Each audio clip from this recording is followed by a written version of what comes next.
How long were you a cop? Actually, I was in my 7th year, and fortunately had a little bit of a tragic accident. Wow. Well, not even a little bit. Lost one of my closest friends. Very careful. Guys that worked with me on the job, they knew I was very meticulous, very fastidious, always safe, discharged my duties responsibly. One night, actually, we were doing some work at my mother's house. Hired a friend of mine that had just come home, and another friend of mine that was an off-duty fireman. You're required to. I didn't really like to carry off duty. Like, I'm a social guy. I'm out. Extroverted. It's an immense responsibility to have that. You know what I mean? And have that on your person all the time.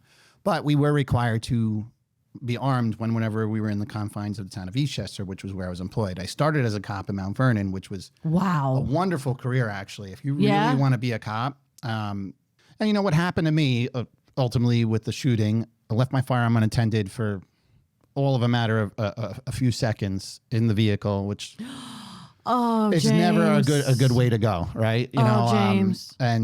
So my buddy jumps in the car, tries to drive away, fuck around with the car a little bit, and then I jump in the car because I don't want to tell him, hey, my gun's under the seat. We go to my friend's house to drop off my other friend. One thing led to another, and so my friend pulls a gun out from under the seat, wants to see the laser sight. So I make the gun safe and empty. And then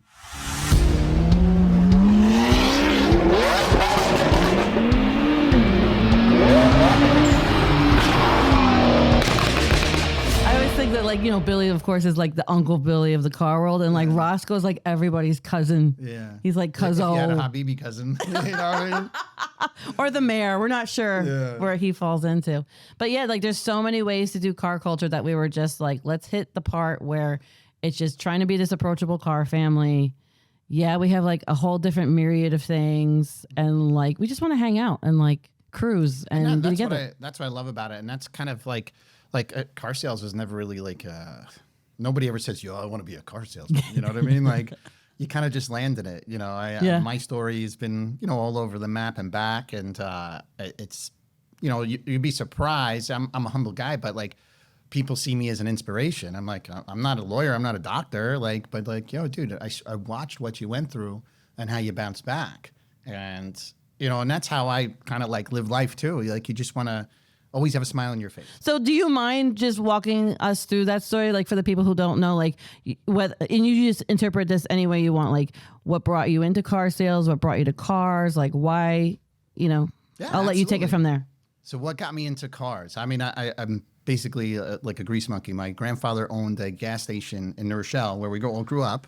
I never got to meet him. That was my mom's father. He died in 1979. I was born in 1980. I'm an old man. Watch your tongue. You're very young. Look at this hair. We're born in the... thank you. Look at this hair. This girl it might be 1985 pretty soon the way the trends are going. This girl is I like that outfit too. I know, my rally flag on. I'm over here looking like a metrosexual. You look amazing, James. You look amazing. It's funny. My girl said I was metro. Meanwhile, it's you want me to look like one of those New Yorkers or something? Jesus, my fitted hat. No, I'm impressed because then Billy changed what he was wearing, and he was like, I got to look better. I was like, try again. Yeah, Billy, try again. So it's funny. So a traditional Italian family. My mother was the youngest of 5 children, 4 boys. Mm-hmm. My grandfather owned a gas station, a Texaco station. Very old school. We apparently had a 1950s tow truck at our house in New Rochelle, which we still own, for years, but that was gone by the 80s. And I was like, man, that would have been a really, really good build to have, especially to the sentimental nature of it. Of course. It had Labella service station on Come there. on. Because it was so old school. This was the service station that they checked your oil, they washed your windows, it's like full service, the shit you see in the movies. They wore the Dickies. Yeah. They had, My great uncle, my grandmother's, my grandfather's brother worked there. All my cousins worked there. So it was definitely, that's kind of what got the gear spinning, so to say. Uncle Billy, everybody. Uncle of Billy. Schwick Wheels has entered the room. Has entered the Behind the Wheels podcast. Over here. You're making me look bad over here. He's pretty handsome in that shirt. I got to go out and do some push-ups. I got to get off. 1,000. I'm on that Ozempic. My record's 42 minutes. 1,000. Get out of here. Mm-hmm. So Billy's been all around the world. So we got the two New Rock guys right now because James is from New Rock, and he was just talking about his grandfather was the original owner of the New Rochelle Texaco gas station. Yeah, Texaco is no longer around though. No, none of them. All the gas stations. There's too many of them. Yeah, now it's all You can't even make money anymore. Yeah. The gas brings people into the convenience store from the people I know that are in that business. The convenience store is where all the money is. Yeah, I got a funny story about You're 100% right. Yeah, it is. That's the only purpose I own a gas station because they make pennies off the gas. Yeah, exactly. And it's all taxed anyway. But funny story, when I was a cop, we used to go hang out at one. Maybe it's all right. No, dude, we'll cut it later. You don't have to cut it. I'm not a cop anymore, but we'd be in uniform. And there was this one gas station. Of course, there were Habibis, right? And they're like, buddy, for you. And I'd be like, yo, how much are these chips? For you, no tax. Like, and it was like a joke, like, take it. And I'm like, no, we're going to pay for it. But it was on the border of Pelham and Mount Vernon, right? So you got all the shit bags. Like, they got stuck up a few times. So that's the reason why we were going there, because it was an easy hit right by the hutch. People go in there, hold them up at gunpoint. And then run. And then go right to the hutch. So, but like every now and then you get these white kids, these affluent white kids from Pelham trying to go in there to buy like blunts and stuff like that so they can go smoke. So we were in the back office looking at some footage, and the Habibi he's like, buddy, this guy has come to buy Philly blunt. You want to go scare him a little bit? And I'm like, hell yeah. So I walk out. It was I really wish we had body cams back then. It was the funniest thing ever. So I go to the desk, and the kid's got the Philly in his hand, and I look at him. Yeah. And he looks at me. I look at my badge, and I look at him, and I said, I know what you're going to do with that. And he's like, I'm like, fuck out of here. Don't worry about it. Give me $1. I have this side note. I've never seen that expression on James's face before. I'm like, oh shit, the cop is here. The cop's back. How long were you a cop? Actually, I was in my 7th year, and fortunately had a little bit of a tragic accident. Wow. Well, not even a little bit. Lost one of my closest friends. Very careful. Guys that worked with me on the job, they knew I was very meticulous, very fastidious, always safe, discharge my duties responsibly. One night, actually, we were doing some work at my mother's house. Hired a friend of mine that had just come home, and another friend of mine that was an off-duty fireman. You're required to. I didn't really like to carry off duty. Like, I'm a social guy. I'm out. I'm, extroverted. It's an immense responsibility to have that. You know what I mean? And have that on your person all the time.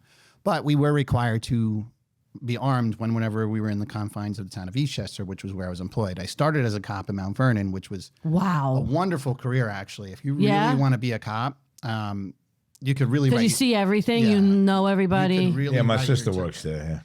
Yeah, I know Dawn really well. Oh my God. Yeah, I know Dawn really, really well. So I was funny because I remember one of the last times that you and I had spoken. I was like, I think I mentioned it to you last time. Yeah, you did. Made the connection of the Mount Vernon Police Department. Yeah, exactly. Wow. But she's still around. Very well known, Dawn. Yeah. Oh, I'm sure she is, Aunt Dawny. Yeah, I'm sure Aunt Dawny is well known.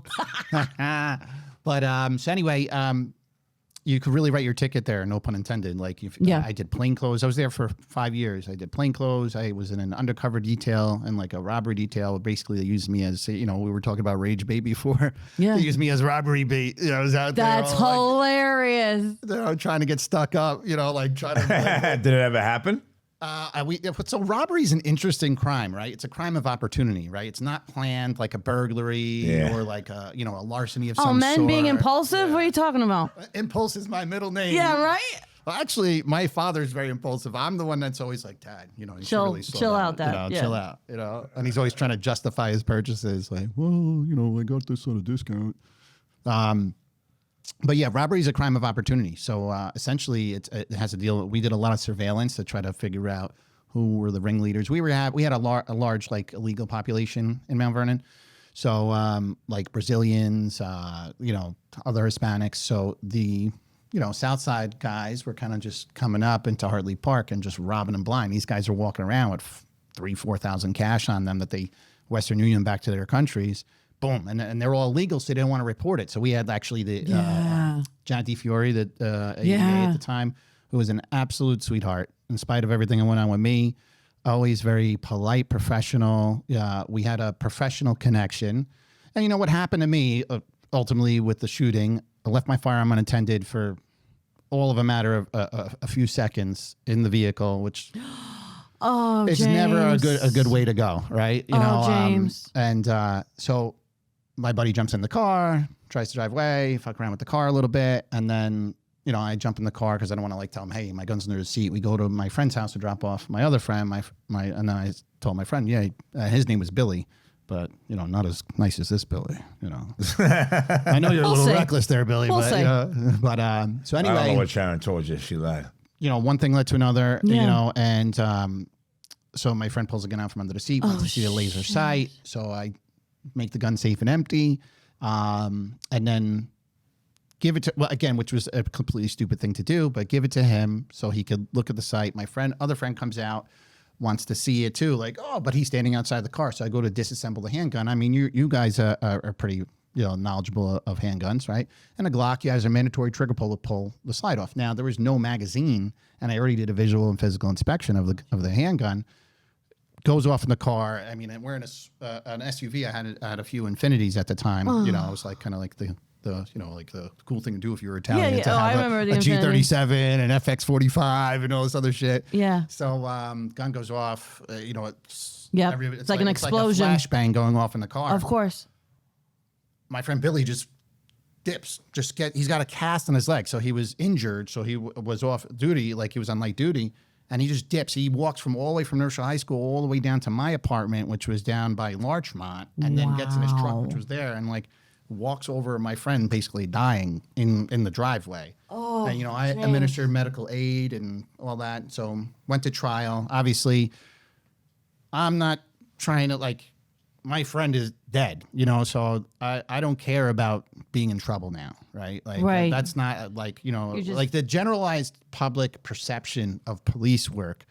And, you can't blame them is that the cops try to get away with shit all the time. And but that wasn't me. This was my friend dying in there, and it's splitting two families apart. We were both New Rochelle families, very well respected in our communities, and it was tough. So I knew that something was going to come down the pipeline. So they indicted me on manslaughter in the second degree, which is to recklessly cause death. So not an intentional thing, obviously, but to be reckless, it's a two-pronged approach, right? You knowingly and unjustifiably create a substantial risk of death or serious physical injury to a third party, and you have to consciously disregard that risk. And this was the crux of that whole prosecution. Like, what constitutes conscious disregard? Long story short, we had two trials, not one. Hung the jury at the first trial. And initially, and it's really interesting. I mean, I could talk about this for hours, and it's something that I'm definitely going to probably, write something about. Sure. Or maybe we can do an even deeper interview into that.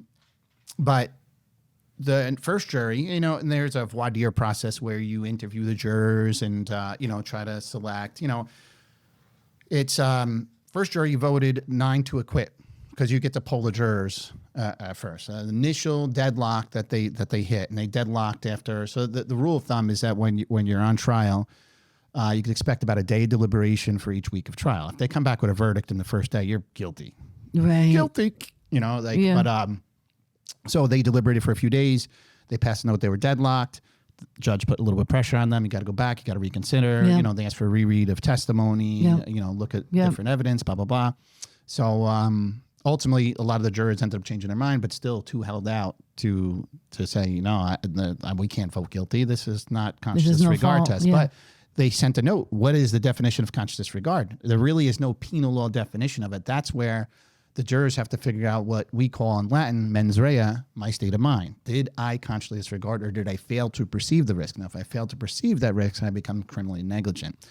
But remember, you were disarming your weapon. I was a trained police officer, though, and the cardinal rule of safety. And this is why, I've always said, hey, I'll do whatever you want. My friend's 6 feet under now, I'll do whatever you want. Yeah. I'm still alive. I'm still breathing. I'll do 20 years. I don't care. Right. But that wasn't an option. They weren't going to give me a plea. They weren't going to give me anything. They kind of wanted, and this is before the real anti-cop rhetoric that's out there now. But they really And you have to expect that. You know, I was a decorated Understood. member of the police community, and you know, there's got to be some sort of consequence, and not just the legal consequence, but people need to see it drawn out in the media. And you know, so Yeah.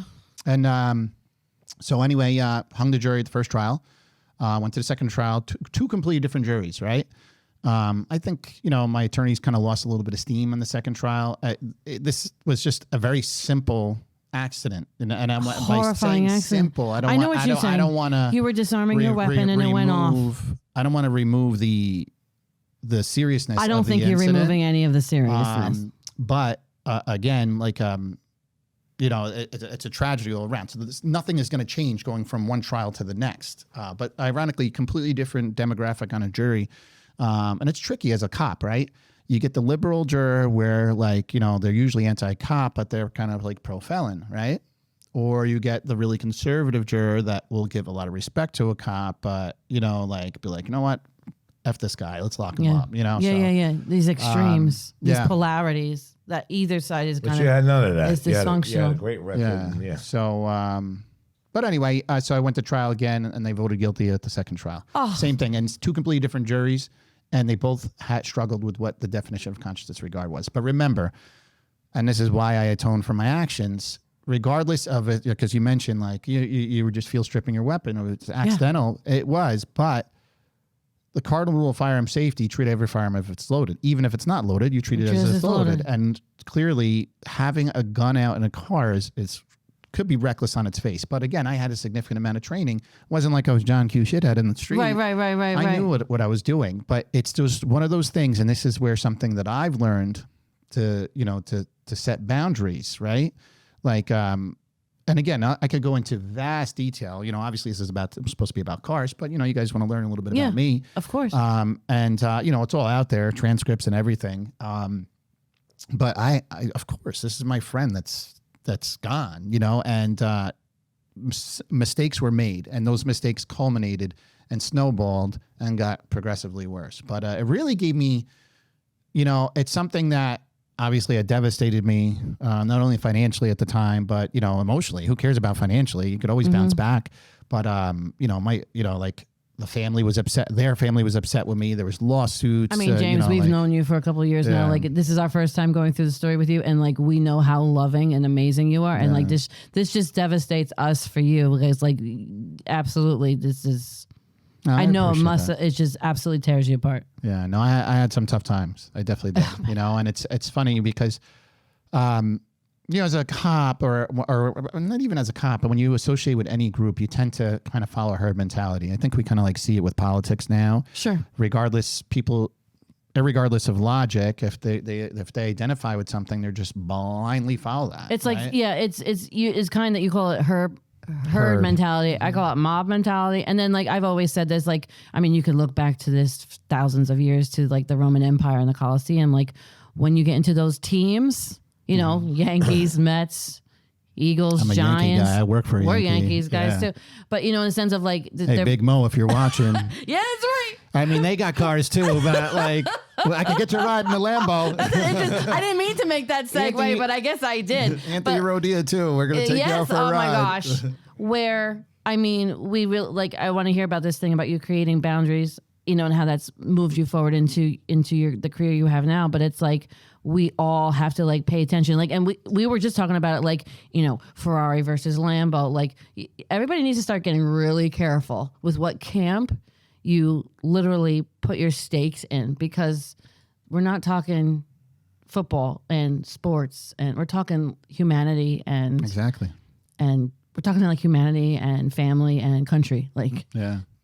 So talk to me a little bit about those boundaries that you have now. It's an ever evolving process. Let me tell you, because I've always been a people pleaser, and I think that's one of the things that drew me to police work. That drew me to police work was serving. You know, like literally, I embodied the servant part of civil servant. Right, I wasn't out there on a power trip to wear like a cool uniform, even though like, you know, like there are a lot of badge bunnies out there. You know, badge bunnies. I'm sure Uncle Billy's dressed up as a cop on Halloween every now and then. Well, a cop lived in my building and he left his badge behind. So I went to a bar one night with it around my neck. Oh, no. And he called me up. I called him and I said, "You left mine." He goes, "Nah, keep it. I don't need it anymore. I'm retired." Get So out I'm of in here. the bar and they're like, "Yo, you want a drink? You want a beer?" "Yeah, whatever." "You sure? Everything good?" "Yeah, I got it around my neck with the chain." But you know what? I grew conscious after that. I was like, That's nah, I can't do this. awesome. You can't. You do look like a cop, man. It was just for fun. It was just for fun. I'd be pretty afraid if I I saw know. you, I look man. like an agent. Well, what's interesting, I mean, obviously you've opened up to us and then, Billy's opened up before, but like, this is a really interesting segue that I never anticipated, but like, we have like the former cop and the former ex-con. Well, I'm an ex-con too. We forget. We were just talking about manslaughter. I got convicted. I did 6 years in prison. They gave you 6 Jeez, flat. they give you No, 6. no, it's nonviolent crime, so it was an indeterminate sentence. So I went to New York State Department of Corrections. So I landed Gosh, it. So yeah, James. so 3 to 9 was my sentence. Oh my God, your mother. Same judge, Barbara Zambelli, presiding on both trials, and another Barbara Zambelli. a very well respected. And remember, I had a little bit of a positive view in the law enforcement community. I didn't know Barbara personally, but her husband Andrew was very well connected with the Cuomo's father, not our Cuomo. Yeah, Mario. Yeah. I felt she was very fair. She has a reputation for being very, very strict. And honestly, as a police officer, even as a taxpaying citizen, I want a judge that's going to be, hard as nails. I felt that she was very fair. There's polarizing on both sides. People on the other side will say that she was lenient. People on my side will say that she was She too went too hard. hard. Nah, I think it was But more than. She called it as so- far down the middle So as 3 to 9. It's obviously the people, the prosecution moved for max, which was 5 to 15 because it's an indeterminate sentence. My lawyers are like, hey, let's just get time served and probation. It's like, oh, all right, that's not going to happen. So she sentenced me to a 3 to 9. Just went down the middle. Went down the middle. And like I was out on bail. So when in Norfolk Police, they were very professional. They were very. your union stood up for you? Yeah, but I lawyered up immediately. Okay. My union was excellent. They really Okay. were. And remember, I went from the city of Mount Vernon. Great guys, great union, good counsel, and went to the small town of Eastchester. But Jim Scalise was excellent. He was our union attorney. Handled all like the initial stuff, got me set up. But this is funny. You never really know what mark you leave, right? Yeah. So here I am. I didn't really know that he had passed until like 2 a.m. and then that's when they told me that they're gonna arrest me on manslaughter. And I went through the processing. That's something I've done 100 times, thousands of times. You knew exactly what was happening. Yeah. So I went through the whole thing and went to holding cell. And again, nobody gave me any special treatment. They were polite, and I got to respect that because remember, if I was, as society sees a junk you shit, it's nice to know that the Norfolk Police take good care of their arrestees and their detainees, and I got no complaint about that. Even to this day, You were so gracious going through this story, by the way. you have It's to be. really insane. Even to this day, and now I'm back in Norfolk. I lived, obviously, I lived at the Department of Corrections for 6 years, but I also lived in Mount Kisco with you guys. Obviously, knew Kira. Right. When I love living in Mount Kisco because, when you're a police officer, you find safety and security and redundancy, right? Because the unknown is what's going to hurt you and kill you, right? And then look what happened. The unknown actually hurt and killed a friend of mine, especially as an inmate. It's like Groundhog Day. You did time. How much time did you do? 10 years. 10 years. Well, I did 12 6. total. 12. 12 total, yeah. So it is Groundhog Day. And we can get into the economy of prison population and the culture of it. And it was a pretty unique adaptation for me. And I attribute my blending in a lot to who I met when I got there. I wasn't a street kid, a blue collar family. My mom was a hairdresser. My dad was a computer You programmer. went in as a cop, bro. But that's the thing. I went mean, in like as a your cop. life was in danger. But I had some street sense, A, from being a cop, and B, even though I wasn't a street kid, we all knew bad people. You know what I mean? Right. So I knew how to move around, and I got some advice before going in. So I knew exactly what to avoid and, what to click up with, what not to. And, I linked up with a good friend of mine, Lilo Brancato, who's been very supportive of me and what I do, and I've been very supportive of him. And law enforcement community sometimes looks at him differently because of what put him away. And remember, like, he wasn't the trigger man. His co-defendant, who was very, very on a downward spiral with drug addiction, as was Lilo at the time. He was kind of collateral damage in that. But the guy that inspires me, we're actually working on a project. If you guys want to invest in it, and he's got a big movie about. That's why he wore the pocket square today. There's no money in there. Yeah, you got it. My girlfriend takes all my money. I don't even have my wallet on me. Hey. Oh, please. I told her she keeps this Relax. going. I'm Same gonna have way. to put her on OnlyFans. She does it in chunks. She does it in chunks, though. Oh man. Yeah, She's like a software hacker. Yeah, I'm the problem. I need 50 grand, not 10. As my mom says, at least I get the little doggy with it too. Yeah. Oh my gosh. So You hurt your arm? No, it's I got 11 tears in my arm now. Jesus Christ, who'd you beat up? He put things up and put them down. Well, I hurt my back really bad before I went to Brazil. What a miserable! I haven't hurt my back. Oh, I don't even know how you did that. How long's the flight? I was literally, 7 the hours? cars down there are like, no, it was like 9 hours, and I took a red eye out and a red eye back because I'm so loyal to my job. Seriously, I didn't want to miss a Saturday, so I did a full Saturday, which is a big day in the car business. Well, you slept on a red eye. And then I went, and I was like, I'm not a big medicine guy, Right. outside of the fact that if you look Right. at my Instagram and my social media, I'm a party guy, right? I'm out Right. and social. I got girls around me. I got friends around me, guys around me. No diddy. No diddy, as everybody You're says. living your life. He didn't But, do it. I don't Did know he do about it? that. Did he do it? I don't Did know he do about it? that. Well, we already know what's going to happen with that. Did he do it? No, Somebody- don't talk about that. Somebody's going to drop Yeah. the soap. Yeah. Yeah, Oh. But I you know mean, what? It ain't good. It Baby ain't good. oil ain't saving you now. Yeah. Papa. 1,000 People bottles. might help him right now. You're going to be real puffy now. Well, I don't Oh, understand. shit. I You know like what? that. There's only one reason behind that. It's a power thing. It's a power trip. Yeah, It's a power absolutely. trip. You know, when Something- you're worth 800, he was worth almost $1 billion. Yeah, I could have any girl in the world, buy any girl in the world, and if Any you're into man. dudes, if But you're it into was an dudes, abusive you- power. Hello. but like There's a why? mental abuse of Wanted power. the boys. Exactly. It's sociopathic behavior, and I'm not sadistic. giving an opinion on it, but No. it's an observation, and that's where like when you're an intelligent person or you have life experience, sometimes when you render an opinion, it's an observation. Like for me, from my perspective, and I had this conversation with my girlfriend the other night over dinner, and I was like, if I say something, I'm not judging. Yeah. I've been judged twice by two Yes. juries, and I've been judged by society. Yes. So like I am the last person to judge. Trust me. I got I don't have any skeletons in my closet, but I got a lot of burden to bear, and even to this day. Yeah. So but it's observational. But you're exactly right.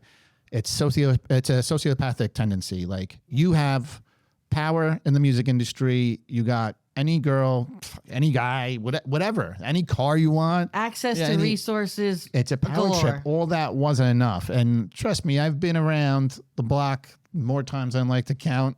You know what I mean? Like, but It is. sometimes when you have that wealth, and I've been around some very Mm-hmm. wealthy people, and intimacy is not enough anymore. So you tend to explore into other areas of Deep the areas. boudoir, Which I as they really think say. comes from a lack of connection within yourself. Yes. When you don't know how to connect to yourself and just be intimate with yourself, you reach out thinking that I'm going to get these things and I'm going to whatever. It's not happening consciously, of course, but it's like it's a lack of connection. Okay, let's just press pause because You said pause? Oh, you want to see some pause? That's usually how pause and clause. claws. I was in a gym a week ago, and there's like 5 old guys in there. And I'm like, and they're lifting weights, right? Define old. In their 70s. Okay. And I'm like, you know what? These guys are in I have great. a client that's in his 70s, and this guy's fucking Ripped. That's what I'm saying. And I want to be the same. I want to stay the same way. And that's why I continue to do what I do in the gym. And if I can still do 1,000 push-ups in 42 minutes, I'm going to keep Bro, going. that's insane. That's insane. Well, I've been How much doing- can you do in a clip? I do 50 a clip. 50 a clip. The most, okay, and that's how we always Yeah, but do now it. he's got herniated discs and tears in his arms. So Well, So it's not helping. yeah. But after I hurt my back, my orthopedist said, "Look, you're 45. Don't be like doing like all these compound movements and throwing weights over here because it was a deadlift. It wasn't even a clean and press. It was a deadlift. It's Pilates for you now, my friend. I had zero access to medicine in Brazil. It's like you go into the pharmacies, you can buy anything. It's all weird shit. It's all in Portuguese. I don't know what the fuck I'm taking. And I'm like, and to be honest with you, like the medicine, I feel like my best friend's a doctor, and he's an actual doctor that tries to figure things out, right? Yeah, a functional DO of sorts. His specialty is internal medicine. But like I find that so many other specialists, like my sister got hurt. She was a police officer as well. She just retired, but she got hurt in the job. They just want to pump you full of medicine. They just want to give you drugs. A whole industry behind that, and so naturally I got prescribed medicine, and I have, I've never struggled with substance abuse. I've been around a lot of stuff. I've partied a lot, and I've tried just about Even with everything. Yeah. I got, God. And I embrace that, because you can't knock it until you try it, right? You're funny. No diddy. But it was never really my thing, and So they put you on medicine. The pain. It makes your back pain go away, but it gives you headaches. You can't shit for 3 days. Like it's just a mess. So I was like, man, I ain't doing this. I'm just doing Advil. And in the hospital, and then that'll tear your stomach apart. I've never been in the emergency room in my entire 45 years, except for one time as a cop because they force you to do it. Sure. We got into an accident with what we call our RMP, our radio motor patrol car. So our squad car. We got into an accident, and they want to make sure you're not injured and claiming a line of duty injury. So, other than that, I've never been in the ER personally, and I had to go to 2 ERs that day. My girlfriend was like, "I'm not dealing with this. You got to go." Yeah, you're in shock for yourself. So, oh man, and the only thing that helped was morphine. So now, getting back to body weight stuff, I'm pretty lean. I'm getting back to like what I was when I got discharged from Woodburn Correctional. I was like probably in the best shape of my life. Oh my gosh, this guy, when I met him, he was 45, and he was 220, just tapered in. Yeah. You see what happened when you're married. First thing me and Billy ever said to each other was, "I'm never getting married again." And I said, "I'm not getting married again." Fast forward 6 months. "I think I love you." Oh, that's what she said. That sounds like your voice, Billy. She's making it up. I gotta tell. Oh no, it was during a fight because he was in like Virgin Islands, Puerto Rico. He was in the DR or something. St. Lucia. That's where he was. And we got into a fight. He's like, I can't call you right now. I don't have reception. Yeah, bullshit. Did he serenade you? He calls me because we're having a fight because I'm breaking up with him. A real life wholesaler call? All right, let's do this. Let's do this. Stevie, what's up, my man? No, I'm not working. What's going on, though? Nothing. Rob called me twice, and as soon as he hung up, I picked up, and I called him back 3 times. He's not answering. Let me call James and tell him to hand him off the phone. His phone might be on silent. Yeah, or he might be. That phone is never on silent. I hear it ringing in my ear every day. But I don't know. He's probably got another blown motor to give you. You got to watch out, Stevie. So the mysteries of the wholesale business. Yeah, let's do that. Okay. You want to pivot to that? So, wholesale in a mainstream brand like Toyota is a lot different than wholesale like Lamborghini or something else because, wholesale can still go for a considerable amount of money. And same thing with a mainstream brand like Toyota. So like used cars used to be very, very profitable for dealerships. Typically new cars were loss leaders because, you can look up the invoices and figure everything out. And this was before all the supply chain issues of COVID. So now everything has been kind of like upended. So a lot of time, the used car department is very important for a franchise dealership, right? A lot of times, there's something called trade cycle management. That's how you build your market share and your retention. But basically, to keep people with your brand, you bring in these trades, right? But a lot of times to offset the increased cost of a new car, or right now we're in a high interest rate environment, although it is coming down, but the rates are still higher than they were a few years ago. You're putting more money on a trade than it's really worth. So what that does, that gives you a car for your inventory, but owned way too high. Yeah, kind of like you're dancing on negative equity now. Well, not on a dealer perspective, it's not necessarily negative equity, but now the dealer doesn't set the price of the car, the market does. You think that, and I say this to customers that don't trust dealers sometimes, they're like, oh, I think this is priced too high. I'm like, we didn't pick that price. What do you think? One dealer is going to sell it for $5,000 more than the next dealer? Nobody's going to come and see us, right? Yeah. All the dealers, they're not in cahoots with each other, but we have software where we could see what Green Tree Toyota sells that car for, Colonial Toyota sells that car for. Everybody wants cars off the lot. That's the dream.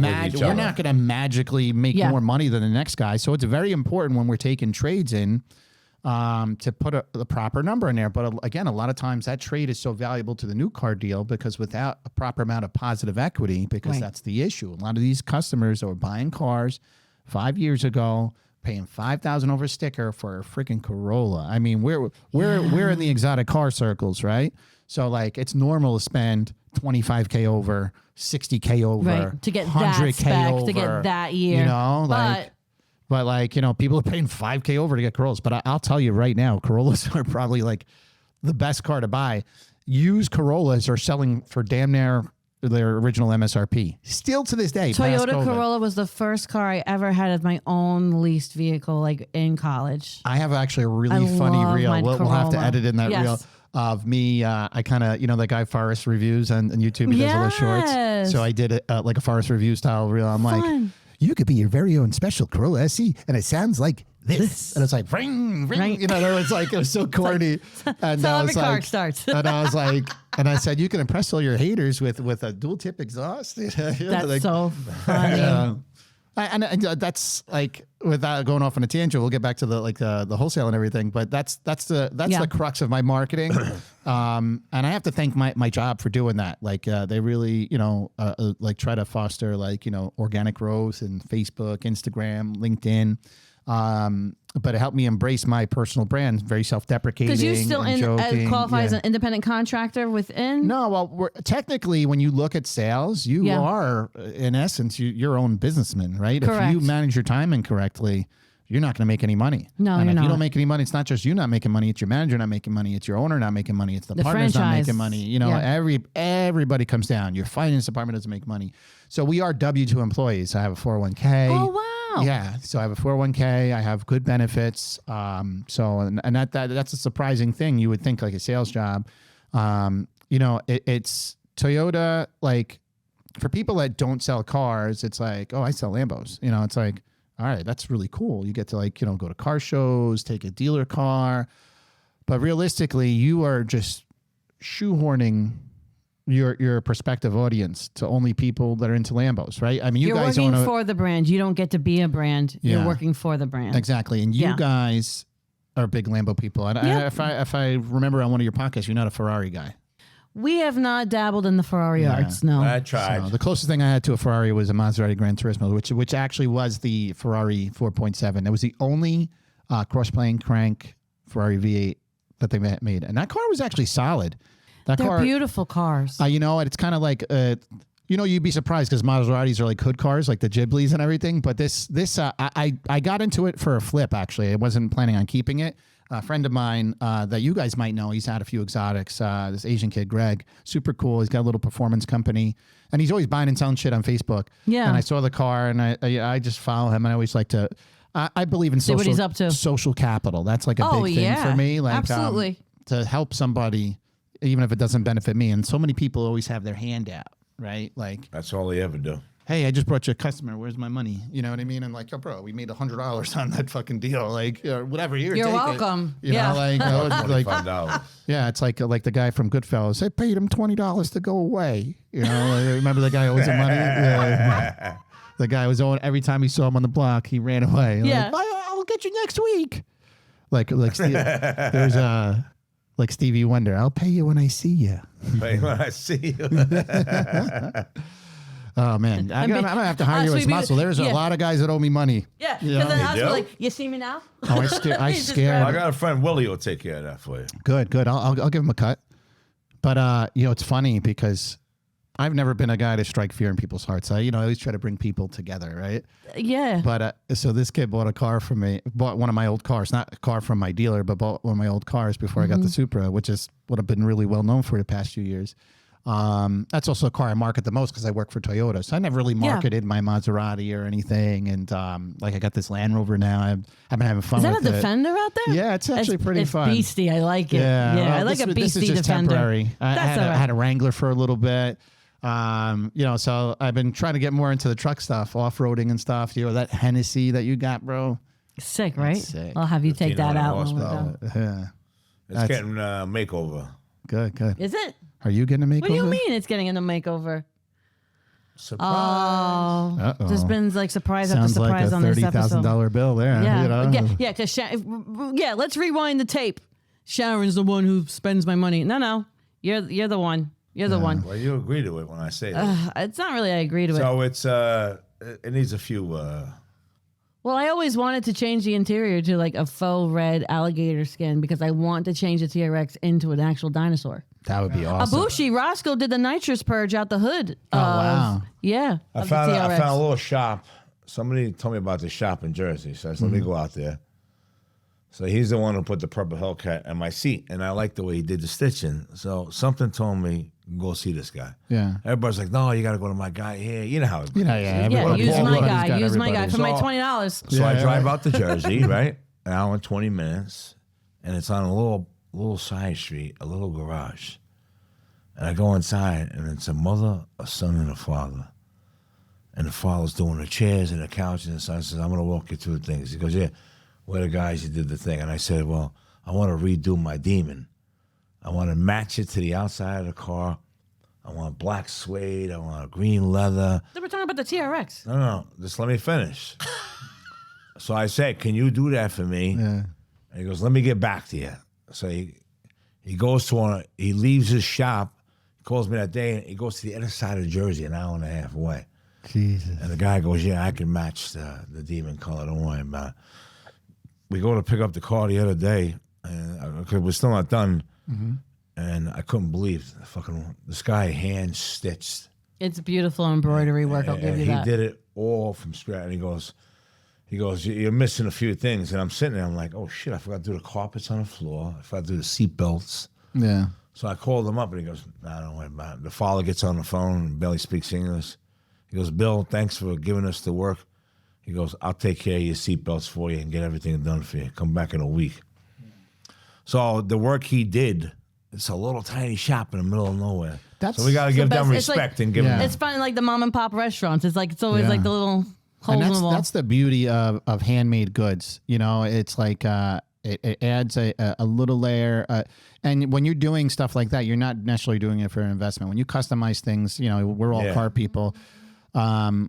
It's different with like exotics. A unique spec can sometimes get you more money, but like when you customize something too crazy, too wild. I mean, there's that worst spec account on Instagram.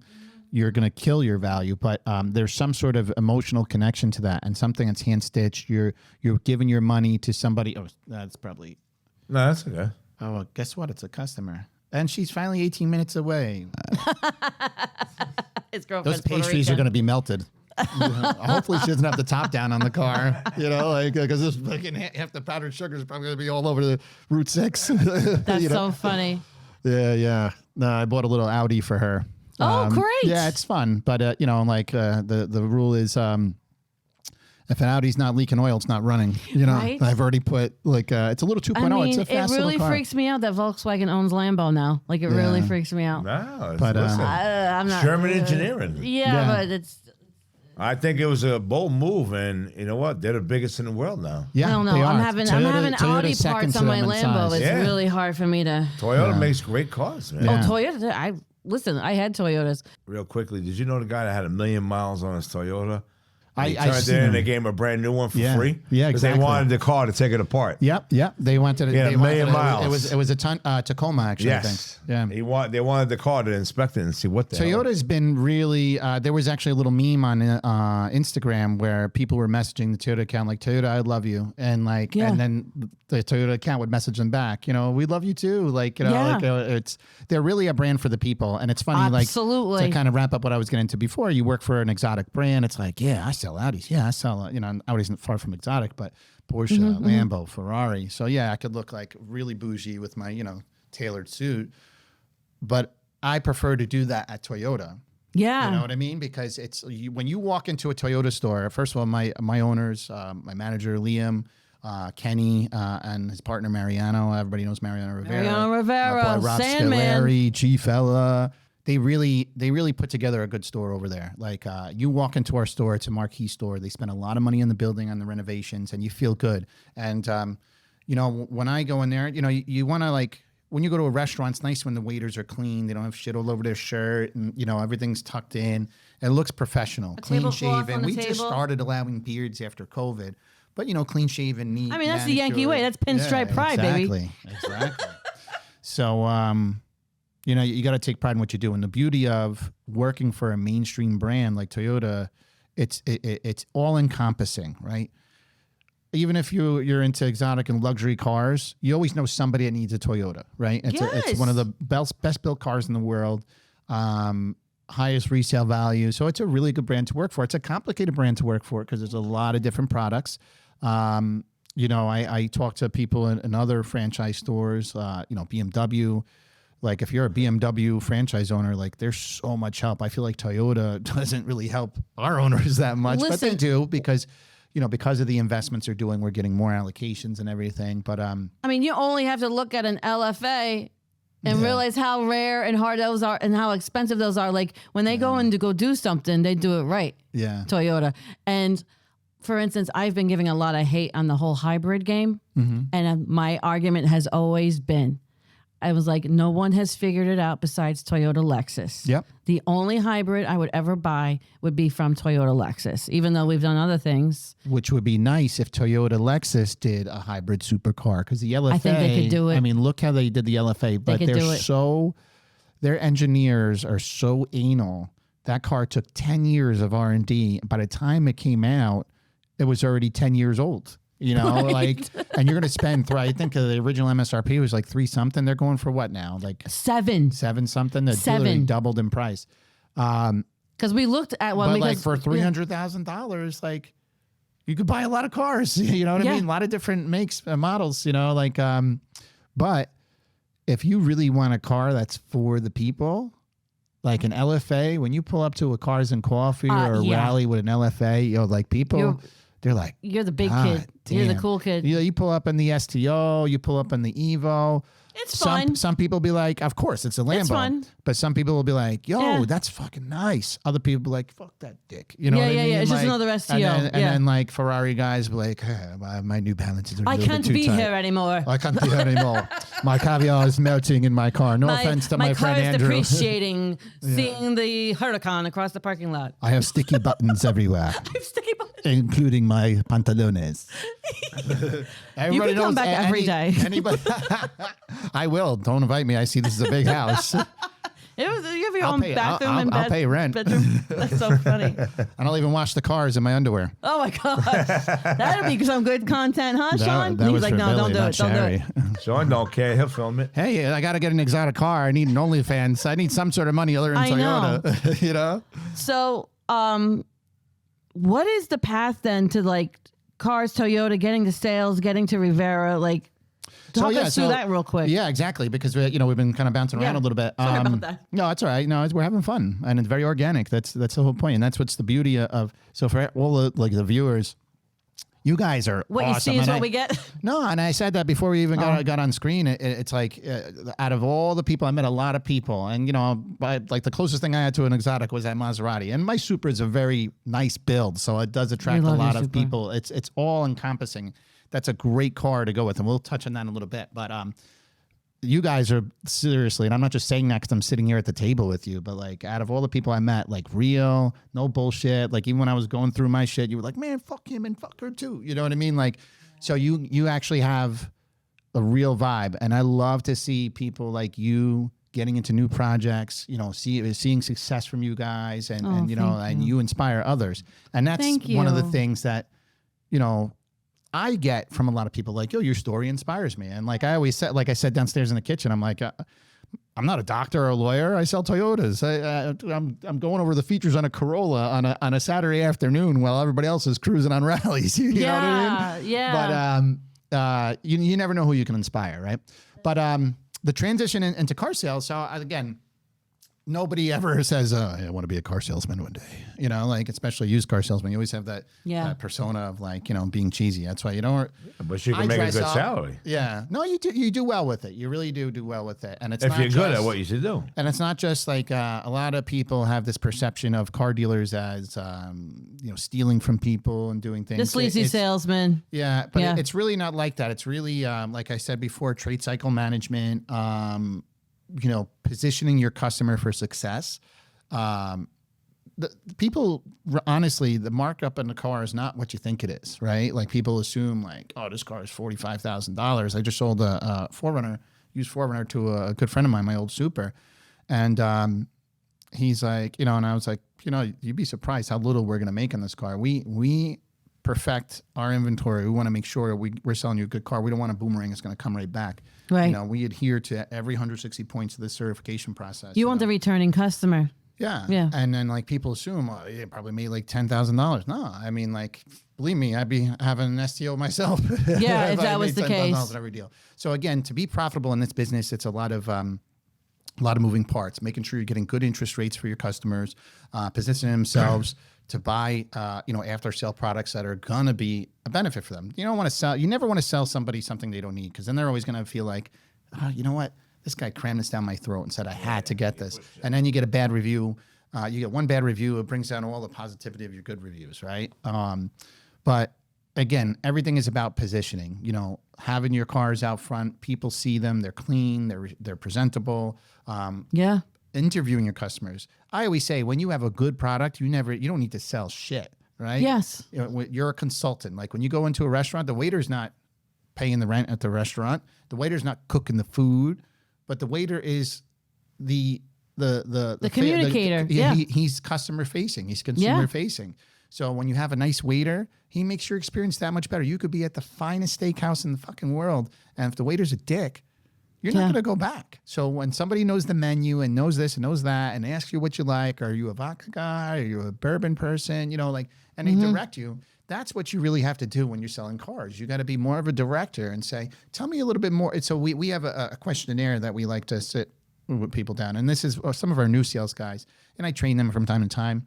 You know, they struggle with it because they feel like they're being invasive when they ask questions. I'm like, remember, buying a car should be a fun experience. Even if it's a commuter car like a Corolla or a Prius, it should be a fun experience. So you should just be like, hey, all right, tell me a little bit more about what you're driving. Not saying, hey, I have to ask you what you drive. Tell me a little bit more about what you're driving.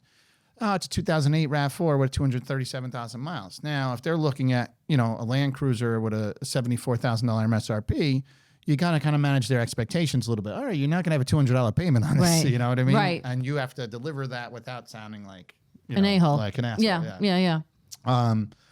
But again, I think a lot of it is the experience. Like, tell me what's your name? You know, you already know their name. Hey, I'm Jim. Hey, Billy. You know, oh, nice Lambo you pulled up with. You know, what the hell you do with that Toyota? Well, my aunt needs a Corolla. She's driving like 200 miles a day. Blah blah blah. All right, cool. Tell me a little bit more. Have you owned Toyotas before? And you kind of get an idea of what their expectations are, and then you kind of manage that. But how I got into, I bet you she's probably outside now. This is her calling. All right, let's see. Hey, Baba. Hi, do I go through the front? Back? Yeah, Sean's going to come out and get you. It's like, who was that guy that did the commercials for Love Shack? Oh, I Love Shack, my favorite store because the entrance is in the rear. But no. Yeah, let's fast forward to Rivera. Yeah. So, you know, as a cop, like, so you know a little bit about my history. So my grandfather owned a gas station. My uncles were all trained mechanics. I mean, and we had a garage full of our gas station tools. I had Chilton's manuals. That's what the old school mechanics did. They always had a Chilton's manual. We didn't have YouTube or like, you know, TechStream or some of these, you know, advanced softwares where you could just plug in, you listen to it, you put your hand on it, and you figured it out.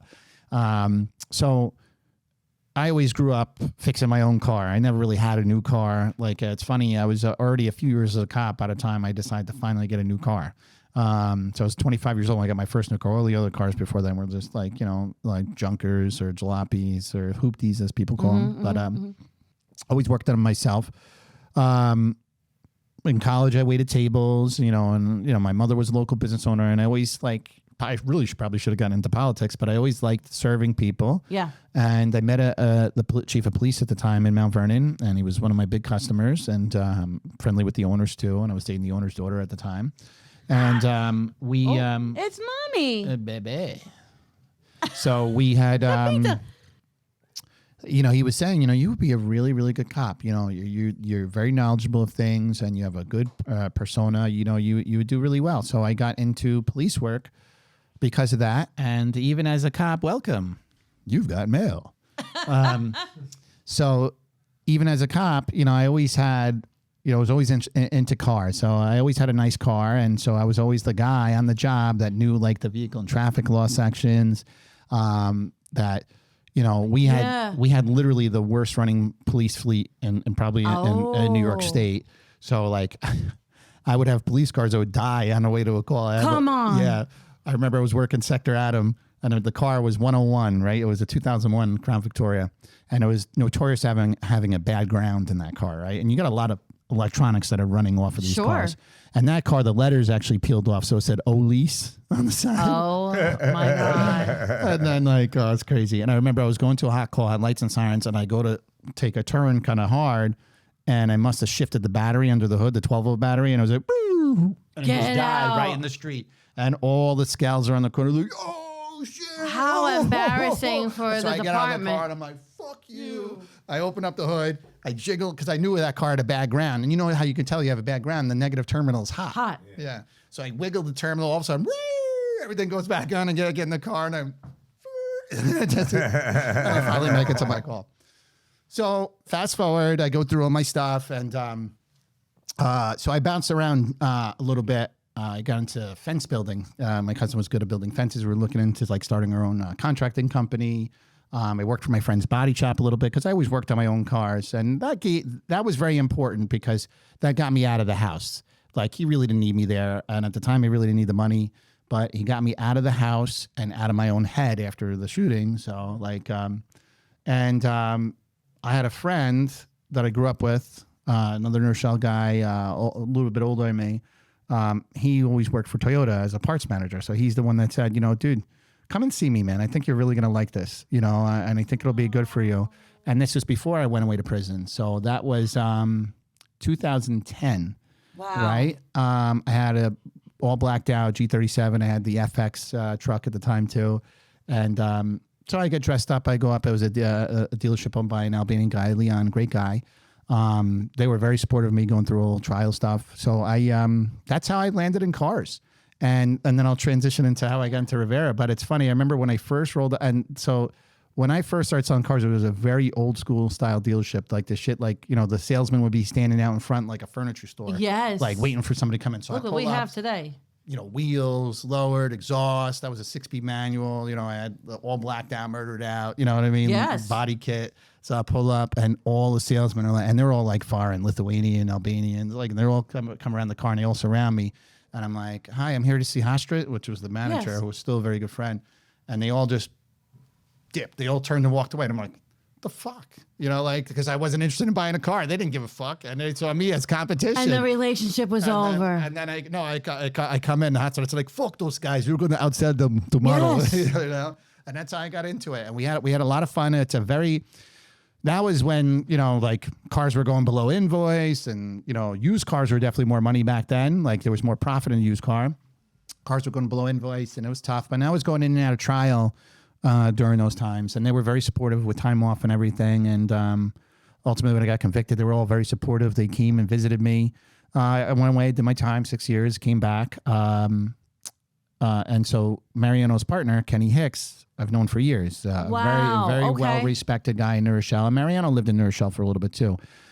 We have a mutual friend, one of my mom's best friends. We're family. They're like family to us, the Facinas. Very well known in New Rochelle. And Joe Facina, who's unfortunately not doing as well now health-wise, was kind of like Mariano's kind of like adopted dad when he came to play for the Yankees. Kind of showed him around, got him an apartment, brought him shopping. So, and then Kenny, being a well-known guy in New Rochelle, ran an Acura store. Literally, Acura Westchester was like the top Acura dealership. One of their salesmen was like top salesman in the world, believe it or not. Yeah. And it sounds like an egregious kind of like incredulous kind of like comment, but Acura doesn't really sell a lot of volume. But anyway, so when I came home, one of Kenny's close friends, who's also close friends with me, very supportive of me during my term of incarceration, was like, yo, go see Kenny. I'm like, yeah, but I'm going to go see Leon. You know, they were very good to me. And he's like, no, go back and go see Kenny. Stay on this side of the bridge, because the dealership I was working at was in Rockland. So I went there. I met with Liam, which is Kenny's right-hand man. He's the general manager of the store. Got a good vibe out of the place. And, you know, I just, you know, dug in. And I literally was home like a week. You know, my family was like, take some time off. Like, you know, enjoy yourself. You know, I knew what the business is about. But I'm like, no, I got to go back to work. So I came home September 28th. I got my Lexus RC with the red guts. That was a fun car. I got my Lexus RC, and like 2 weeks later, and then I started working 2 weeks after that. And then I called Leon, of course. I know it sounds like a mob movie. I'm like, Leon, you know, like, you know, Sieni, you know, talking my Albanian. And then I said, look, I'm going to go work for Kenny. You know, I just wanted your blessing for that, because, you know, you guys are very supportive. He's like, yo, if you're going to work for anybody else, Kenny's the guy to work for. So that's insane. I'm not upset, and, you know, and I support you guys. And ironically, they both own Toyota stores. They both own Patsy's restaurant franchises. They're like two peas in a pod. So awesome. Little known fact, and we have to go full throttle with you if you're up for it. Yeah. Fast Q&A. Little known fact, Uncle Billy used to own a Toyota Supra. Get the fuck out of here. Yeah, we had a Toyota Supra before Schrick Wheels was... Oh, what was it, the silver one? Yeah, silver with that one with the BMW motor in it. The first that's release, right. the They first still do Gen that. 1. They still do it, right? Yeah, I got the B58 in mine. Yeah. Yeah. And I think I have the title on my the fucking counter. Lambo came I don't know along. why I have love the title. car. I'm They telling still you. make them. Yeah, they're going to stop making them, actually. So for the price point, to me, we were talking about cars being approachable. To me, for the price point, I never thought I'd be remembered for a Toyota Supra, but for me, working for the Toyota brand, it's good branding for me, because I was a Lexus guy, I was a BMW guy, a Mercedes, you know, and you know, I had the opportunity to get into the exotics with the Maserati, but for its price point, it's still a very highly moddable car. You know, mods are a little bit cheaper on that compared to like a GTR. Like a built transmission on a Supra is only $10K. Built transmission on a GTR, which is a very weak point for them, is like $35,000. These cars are consistently doing 7-second quarter miles, 8-second quarter miles. That's a big build, though. That's like over 100,000 into it. But, you know, you throw $5 to $10,000 into one of these cars, you're doing single-digit quarter miles, you know. And Did they change the shape of it in the last few years? What was that, 5 years ago? Yeah, so they came out in 2019 as a 2020 model, and the 26 is rumored to be the last run. But yeah, so same exact. They've updated the turbo a bit, so to a 6-port from a 2-port. But so it's still the same shape. Yeah, but like I said, for the price point, it's a very approachable car. It does have some exotic. It's a fun car. It's got an exotic look to it. Yep. It sounds nice. It's darty. It moves. What's the price point on them now? They got a little more expensive. So like some of the special editions are in the 70s. You can find them like, you know, like a premium, which is kind of what everybody goes for. But still more top of the line affordable one. than Probably a like souped-up Corvette. 60s, low 60s. What's the top of the line one? Right now, they have a final edition with Recaro seats and everything. Of course, Europe gets a better model, but I got to look at the pricing on that. Honestly, I think it's one? up there. It's probably like it's a very limited production. It's probably going to be in the 80s, yeah. Oh, okay. Yeah. You want to pick up Pepita? Come on, The pick up doggy Pepita. daddy land? Come on, baby. Come on. We have two guys from New Rock, two doggy daddies. Go to daddy. Hi, Pepita. Now she's quiet. Aw. What kind of dog is that? This is a Pomeranian. I want one. Oh, boy. I want He a is the doggy Pomeranian. daddy of the house. Is that, all of them look like that with the fluffy Yes. hair like that? Not all of them, well, but I mean, she's Pomeranians the are best. Pomeranians. Yeah, we're going to talk after. All right. All right, James. Thank you for coming on Behind the Wheels Thank you for podcast today. having me. All right, we're going to go full throttle. It means quick Q&A answers. There's no wrong. There's no right. You just answer it the way you feel it. Are you ready? Oh, I'm ready. Okay. Born ready. Your top 3 Toyota models. Ooh, well, obviously Supra, Land Okay. Cruiser, and to be honest with you, that 4Runner is pretty badass. Very nice. Do you prefer a coupe or a Spider? If I had my choice, I'd go to Spider. Yes, sir. Do you prefer custom paint, custom wrap? Well, I'm an old school guy, so I mean, wrapping is the way to go. But custom paint, the level of detail, That's where, that's my generation. Very favorite place to drive. Oh, there's so many good places to drive. But believe it or not, in Westchester, like the back roads of Bedford, going to Stanford. I agree. It's such a cool little place. There's a bunch of cool little places to eat, and I take that route to go see my love over here. Aw. She's licking my fingers right now. That's like what we did on the first rally. Yes, it is like so. To that point, do you like to cruise or you like to rally? Rally, of course. But I do like a cruise every now and then. Your favorite car movie or movie with cars? Ooh, that's I've never really put thought into that. Yeah, like how many cars are actually in movies, and then it's like becomes a character. I'm a movie guy, so I really like a movie with substance. So I'm not going to say Fast and Furious. No. I mean, we're not looking for that. As a franchise, that's awesome. They need to stop it already. They printed money, Yes. and that's what the movie business is about. But I'm trying to think. I like a movie with substance. So, I mean, there's so many car movies and car chases. I don't know why. Like the Italian Job just popped in my head. Okay, the Italian Job. That's a great one. Because all these little Mini Coopers. Yes. Like nobody cares about a Mini, but they are fun cars. I'm trying to think, but like I would have to. That's a good one. Without knowing, I'd probably have to say Italian Job. That's fine. Yeah. Okay. Now your Full Throttle is a little bit different. Okay, this is either a myth or fact. Do cops target certain cars? Nah, that's a myth. That's a myth. I mean, like, it depends on like the agency you're working for. Like some guys have a hard on for like a kid that's zooming up and down the street. Right. But they really don't target certain cars. Remember, I worked in the city of Mount Vernon. Like we were targeting, homicides, drugs. Yeah. Believe it or not, you know what? Let me rephrase that. We were targeting taxis because we had a lot of drug dealers selling drugs out of taxis. We could do a random stop on a taxi to check their manifest and see if their distress lights were working, and then we could just toss the car that was subject to having a license to operate a livery. Wow. Yeah. I think I know the answer to this one. TRX or Raptor? I would say TRX. Believe it or not. I'm a Ford guy. I don't know. I am a Ford guy because I drove Fords for work. You know what I mean? Like Crown Victorias. But my sister's a Ford girl. I don't know. We'll take you out in the TRX that's out there now. All right. You need to go drive it, and then you'll just change your mind. But the Raptor is a nice truck. I tried the Raptor. Do you like things coming in OEM or you like aftermarket? I'd say aftermarket, customize things a bit more. Fun. Are you more of a... Oh, I think I know the answer to this too. Are you more of a Mopar guy or are you more of an import tuner? Import tuner. Hello. Yeah. Know your audience, Sherry Schwick. Yeah. Let's see. Your favorite city to visit? Maybe that would be East Haven, Connecticut.